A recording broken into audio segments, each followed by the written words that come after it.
If I had my way, I would have probably referred to today as a survival session. I mean, green, sustainability, they're all fancy terms, and we recognize them as though they're areas that we need to pay significant attention to.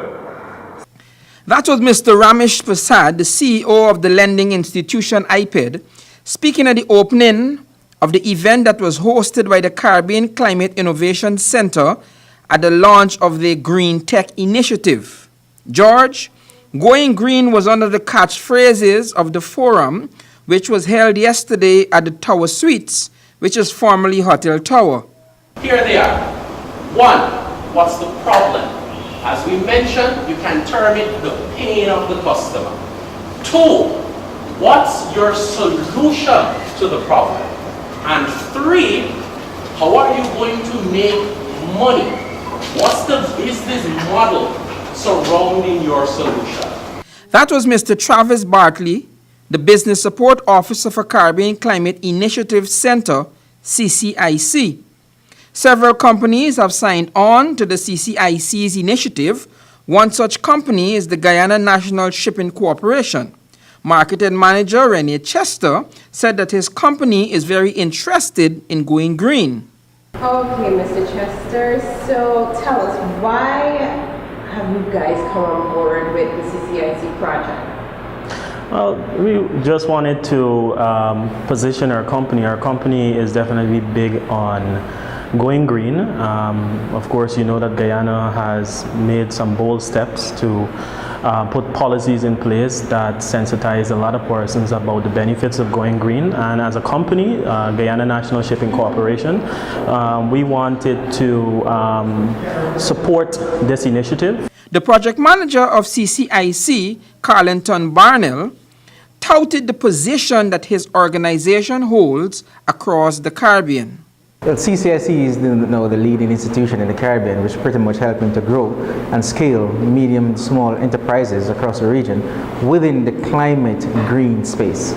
He said that Guyana was chosen because the CCIC has confidence that Guyana has great potential. Why Guyana? Because Guyana is next on the list, next on the stop. We know there are lots of brilliant entrepreneurs here, a lot of, on top, talent that needs to be exploited, that needs to be explored here in Guyana, because there are so many brilliant minds which we think, we can help to export some of these ideas, some of these projects that they're working on, so we're here to give them the business education to help them to grow and to develop, to formulate their ideas, to start materializing their ideas so that one day they can start generating revenue for their ideas. Mr. Barrell said that they have been traversing the Caribbean selling the idea that we must go green, and also assisting entrepreneurs with business ideas and access to funding.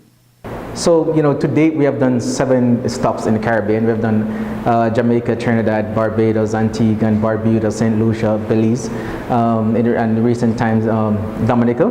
Now we're here in Guyana. Next on the stop is St. Kitts and Nevis.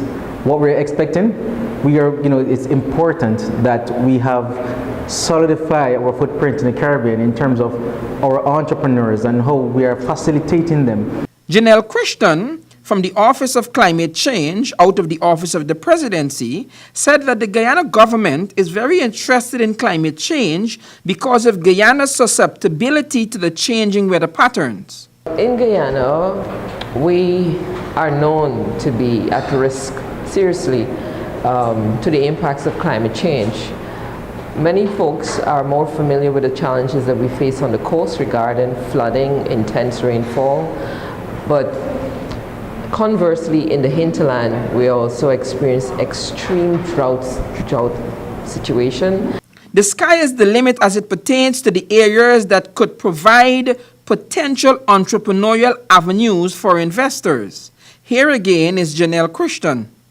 People who are now getting going can now think about how do we provide solutions to these challenges that we're seeing. Some of them that we already experienced and some that we are likely to experience.